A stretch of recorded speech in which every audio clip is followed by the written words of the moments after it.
له فلم شروع ډېره موده پیل کېږي چېرته چې څه خلکه سمندر ته لاندې راغلي وي او تیل را پیدا کوي. دوی په سمندر کې لاندې ډریلینګ کوي او بیا د دوی ماشین اچانک هلته کې ونښلېږي.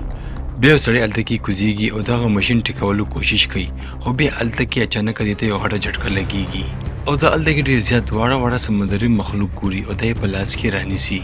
او دا یو ځل بیا یو غټه جټکه خوري. په کوم باندې چې دا واړه مخلوق راځي او په دې سړي باندې حمله وکړي او اخر نه پسې دا سړی هلته کې مړ شي او دغه حادثې نه پس ته ډېره موده پورې دغه ډریلینګ په سمندر کې بند کړي او بیا موږ ډېره موده پس وخت ګورو چې 2011 وي او دوی د دغه سمندر نوم سیکټر 7 کې دي او یو ځل بیا دلته کې ډېر زیات انجینران راغلي وي چې په دغه سمندر کې ډریلینګ وکړو او تیل پکې را پیدا کړو. خو دغه د ډریل یو پیپ بیتوله شي او دغه ټول خلکه کوشش کوي چې دغه پیپ راونیسي. په دغه خلکو کې یو جنۍ جون هم وي او هغه دوی سره کار کوي او ډېر کوششونو په باوجود هم دوی تیل را پیدا نه کړي. بیا موږ یو کس کیپټن ګورو چې هغه خپلو دوه ملګرو ته سزا ورکوي ولې چې هغې خپل کار ټیک نه کولو او بیا د دغه پیپ نه سمندري اوبه روزي او هغې سره یو ورکوټی مخلوق هم وي. دوی ته پته نه وي چې دا څه شی دی او بیا دا راخلي او ځان سره یې وړي او یو شیشې کې ایږدي. بیا هلته کې یو کس راشي او دغه سمندري مخلوق په لاس کې راواخلي او بیا اچانک هغه ورکوټی سمندري مۍ په دې سړي باندې اټیک وکړي په کوم باندې چې ډېرې زیاتې شونډې غټې شي. بیا هلته کې کیپټن راځي او دغه ټول خلکه یو کمرې ته راغونډوي او ورته وایي چې په دغه سمندر کې خو تیل موږ ته میلاو نه شو او اوس موږ ته اډر دی چې دغه کار بند کړو او واپس لاړ شو. خو دلته کې یو ډاکټر دغه اپریشن بندولو نه انکار کوي او هغه وایي چې زه غواړم چې اوس هم نور کار وکړم. خو بیا موږ هلته کې یو بل سړی جون ګورو کوم چې هغه ټولې کمپنۍ مشر وي او دا د دې ذمهواري وي چې دغه ټول کار ته بند کړي او بیا دغه ټول مزدوران جونګ سره ملاویږي او هغه ډاکټر هم جونګ سره ملاویږي او هغه ورته وایي چې ته دغه اپریشن مه بندوه او په دې باندې کار جاري وساته او د ډېر زري منټو نه پس ته جونګ دا خبره ومني. جونګ بیا راځي او هغه کیپټن سره ملاقات کوي او ورته وایي چې دغه اپریشن یو څو میاشتو لپاره جاري وساته او یو ځل بیا دغه ټول مزدوران خپل کار باندې کار شروع کوي او یو ځل بیا دغه ټول خلک د تیل تلاش په دغه سمندر کې جاري کوي. بیا یو شپه جون یوازې ناسته وي او هغه ډاکټر ښځه څوک روچتوي او د دې مخامخ یې رالړه کوي په کوم باندې چې جون ډېره زیاته ویریږي او بیا دا ټولو ملګرو ته اواز کوي او هلته یې راولي او دا اوس دلته کې دویم مړی و په کوم باندې چې ټول خلکه ویریږي او دوی دا ټول الزام په یو کس باندې ولګوي خو هغه ډاکټر ورته وایي چې شاید دې په خپله ځان مړ کړی وي او بیا موږ هغه سړی ګورو په چا باندې چې دوی الزام لګولی وي او دا هلته کې یو بلا ګورو چې دې پسې را روانه وي په کوم باندې چې دا ډېرې زیاته چیغې وخي او خپل پړی خلاص کړي او هلته نه منډه کړي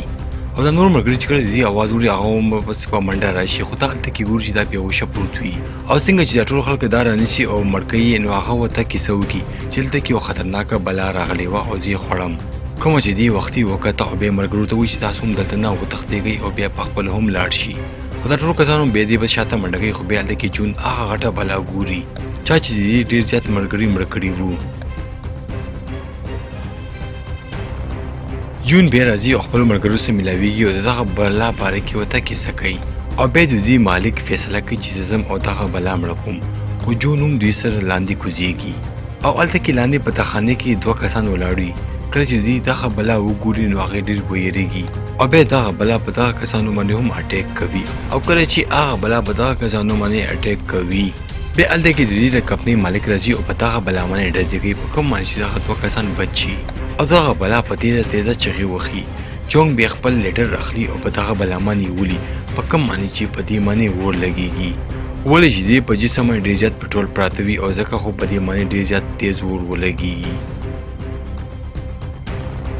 خو کله چې دې په جسم باندې دغه اور ولګي د دې جسم ګرم شي او دغه اور لږ ساعت پس په دې باندې اثر نه کوي او بیا دغه بلا دې پسې شي خو دې یو لفټ کې وتښتېږي او لاندې راکوشي او بیا دوی په دغه لفټ کې لاندې تخانې ته راکوزېږي او دغه بلا نه ځان پټوي. د دې یو ملګری زخمي شوی هم وي. جونګ خپل لیډر روکاګلو دغه بلا یې سوځوله. د دې مطلب دا دی چې جونګ ته دغه بلا باره کې څه معلومات شته او بیا ټول ملګري په دې باندې شک هم کوي. کیپټن دې نه تپوس کوي چې آخر دا څه کیسه ده او ماته ته دا ووایه او دغه بلا د کوم نه راغلې ده.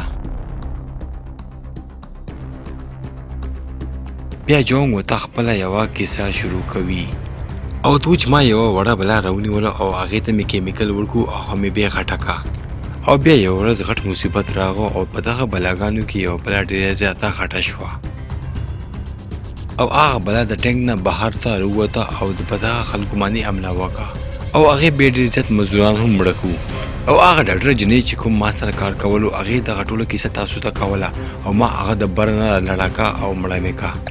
جون چې کله دا ټوله کیسه وړي هغه ډېر زیاته غوسه شي او په دغه سړي باندې حمله کوي او هغه مړ کوي خو اچانک بیا هغه بلا هم هلته کې راشي او په دوی باندې حمله کوي او دغه ټول کسان بیا هلته نه منډه کوي جون دغه بلا نیولو کوشش هم کوي جون خپل ملګرو سره یو کوټې ته ځي او هلته کې هغه جنریټر آن کوي هغه کیپټن او د دې یو ملګری هلته نه یو بل شپ ته ځي او هغه ځان بچ کوي چې هلته نه وتښتېږي جون او د هغې ملګري هغه جنریټر چالو کوي او بیا هلته کې ډېرې زیاتې بیتیني آن شي بیا هغه کیپټن او دوه کسان هلته نه د خریدو والا وي خو دلته کې بیا هغه بلا راشي خو هغه بلا لاندې نه بهر ته راوځي خو دوی هغه جالې ډېر زیات په زوره نیولې وي چې هغه بهر ته رانشي خو هغه بلا کې ډېر زیات پاور وي او دوی ته ټیکور کي او هلته لړه کي او هغه هلته نه بهر ته راوځي او دغه ټول کسان هلته نه تښتېږي خو دوی کې یو کس هلته کې رالړه شي او دغه بلا چې څنګه په دې باندې اټیک کوي هلته کې یو بل ملګری رامنډه کوي او د هغې بچ کړي او دغه ټولو کسان هم هغه بلې کښتۍ ته رامنډه کوي خو دغه کیپټن چې کله دا کسان وګوري نو دا خپله دروازه بنده کړي او بیا هغه بلا هلته کې راشي او دا ټول کسان ترې ونیسي او یو یو هلته کې مړ کړي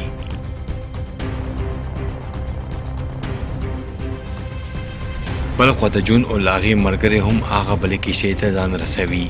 خو هغه کیپټن په دغه کښتۍ کې ناست وي او هلته نه یوازې تښتېږي خو بیا هغه بلا هلته کې راشي او د دغه کښتۍ یوه غټه ګیلاس مات کړي او په دغه کښتۍ کې ډېر زیاتې اوبه لاړه شي په کوم باندې چې هغه کیپټن هم مړ شي جونګ بیا دغه فیصله کوي چې دغه بلا سره زه پخپله جنګ کوم او بیا هغه یو میدان ته راځي او د دې په لاس کې یو د اور والا ماشین هم وي خو دغه اور چې کله په دې ولګي د څو منټه پس دغه اور پخپله مړ شي جونګ بیا په لاس کې د اوسپنې یو راډ والي او د دغه بلا په خوله کې ورمنډي په کوم باندې چې هغې نه ډېر زیات پټرول بهر ته راوځي جونګ د جیب نه یو ځل بیا لیټر روکاږي او په دغه بلا اور لګوي خو په دې کې دا هم وسوځېږي او دغه شانتي دا دواړه هلته کې وسوځېږي په دغه بلا باندې خو لږ ساعت دپاره اور بل وي او داسې موږ ته ظاهرېږي چې دغه بلا به لږ ساعت پس پخپله مړه شي خو بیا هلته کې جونګ او له هغې ملګری هم راشي او دغه ټوله کیسه په خپلو سترګو باندې ګوري او هغه بلا به زونګ باندې حمله وکړي خو د دې ملګری را بچ شي او هغه بلا د دې ملګری پې ویسي او په خپل ځان سره سمندر ته لاندې لړه کړي جون بیا هلته کې خپل ملګری او هغه بلا ګوري چې دوی په یو پړي باندې راځوړندي جون په خپل موټرسایکل باندې کینی او هغه ملګری بهر ته اوبو نه روکاږي خو هغه بلا هم ورپسې را روانه وي خو هغه بلا سوځېدلې وي او زخمي وي خو له جون ملګري ته وایي چې دلته نه وتښتېږه او هغه بلا هر ټایم بره راتلی شي جون بیا هلته نه منډه کي خو هغه بلا یو ځل بیا د اوبو نه بار ته راوځي او له جون ملګري هم ځان سره اوبو ته لاندې لړه کي او هغه هم مړ کي جون بیا هغه له جنریټر کوټې ته راځي او دا هغه بلا ګوري چې دې پسې راشي جون بیا بهر ته راځي او هغه بلا هم دې پسې راشي او دا هلته ځي چېرته چې ډرل مشین پروت وي او څنګه چې دغه بلا په دې اټیک کوي دا هغه ډرل مشین آن کړي او دې باندې د برنه لړه کړي او هغه بلا په دې باندې بیا اټیک کوي خو ډېر مشکلاتو نه پس په آخره کې دا هغه بلا مړه کړي او لږ ساعت بعد جون په دغه ټول سیکټر باندې بیا اور ولګوي او په خپله تې اوبو کې لړه شي او بیا هلته کې یو ریسکیو ټیم راشي او جون ځان سره بوځي او دلته کې زموږ دا فلم ختم شي